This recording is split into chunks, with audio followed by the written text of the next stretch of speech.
Hi guys, welcome back to my channel. ഇന്ന് നമ്മളിവിടെ ഒരു കോളിഫ്ലവർ ഫ്രൈ ആണ് ഉണ്ടാക്കാൻ പോകുന്നത്.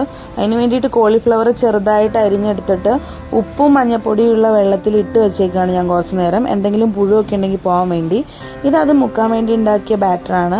ഇതിനകത്ത് നമ്മൾ ആക്ച്വലി മൈദപ്പൊടി, അരിപ്പൊടി, പിന്നെ കുറച്ച് മുളക് പൊടി ആഡ് ചെയ്തിട്ടുണ്ട് ഒരു നിറം മാറാൻ വേണ്ടിയിട്ട്, ഉപ്പ്, അതുപോലെ തന്നെ കായപ്പൊടി.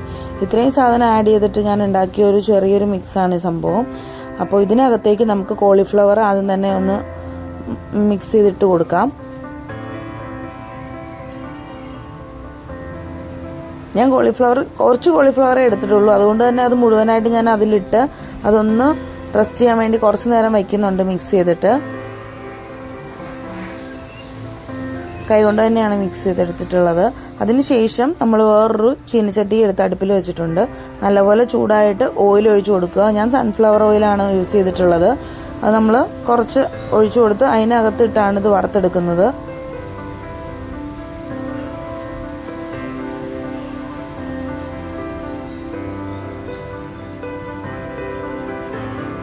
ഓയിൽ നല്ലപോലെ ചൂടായി വരുമ്പോൾ വേണം കോളിഫ്ലവർ ഇട്ട് കൊടുക്കാനായിട്ട്.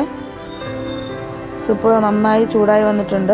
അപ്പോൾ ഞാൻ കോളിഫ്ലവർ ഇട്ട് കൊടുക്കുകയാണ്. ആദ്യം ഞാൻ ഇട്ട് കൊടുക്കുന്നത് ഇങ്ങനെ ഇട്ട് കൊടുത്ത കാരണം സത്യം പറഞ്ഞാൽ അതൊന്ന് കട്ട പിടിച്ച് പോയിട്ടുണ്ടായിരുന്നു. അതുകൊണ്ട് ഈ ട്രിപ്പ് കഴിഞ്ഞിട്ട് അടുത്ത ട്രിപ്പിൽ ഞാൻ സെപ്പറേറ്റ് ആയിട്ട് ഓരോന്ന് വീതമാണ് കോളിഫ്ലവർ ഇട്ട് കൊടുത്തത്.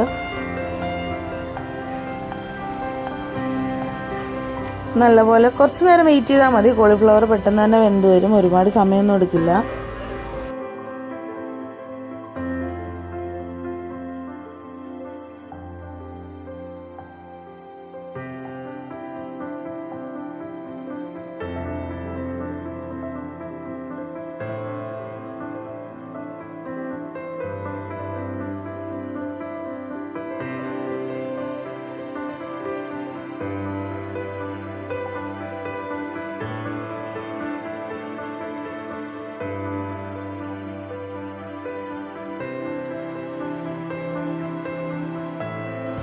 അങ്ങനെ 3-4 ട്രിപ്പായിട്ടിട്ടാണ് കോളിഫ്ലവർ വറുത്തെടുത്തത്.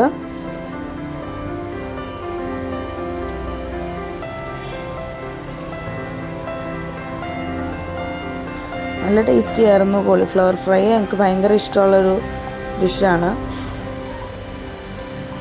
ഇതിൽ